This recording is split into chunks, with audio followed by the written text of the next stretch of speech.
इस बार अलग सा हवा बहने वाला है।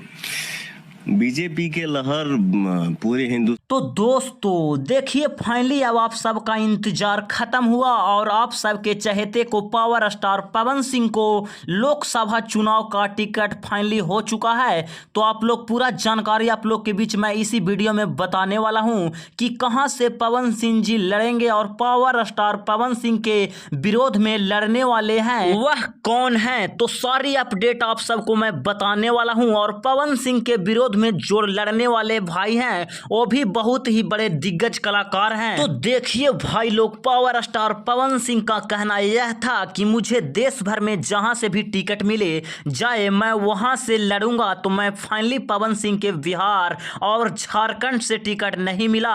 फाइनली पवन सिंह को जो टिकट मिला है वह दोस्तों बंगाल से मिला है और पवन सिंह को फाइनली आसनसोल से चुनाव लड़ने वाले हैं। और आप सबको जानकारी के लिए मैं बता दूं कि पवन सिंह को 99% टिकट कंफर्म हो चुका है और बंगाल के आसनसोल से ही पवन सिंह चुनाव लड़ने वाले हैं। और अगर पवन सिंह आसनसोल से चुनाव लड़ते हैं तो उनको विरोध में बॉलीवुड के बहुत बड़े कलाकार शत्रुघ्न सिन्हा जो लड़ने वाले हैं। और अब बस बीजेपी के तरफ से अनाउंस करना बाकी है टिकट का। बाकी इलेक्शन काफी जोरदार होने वाला है। तो आप लोग किसे सपोर्ट कर रहे हैं कमेंट करके जरूर बताएं। और आप लोग भी चाहते हैं कि विजय पवन सिंह का हो तो आप अपने इस चैनल को सब्सक्राइब एंड वीडियो को लाइक जरूर करें।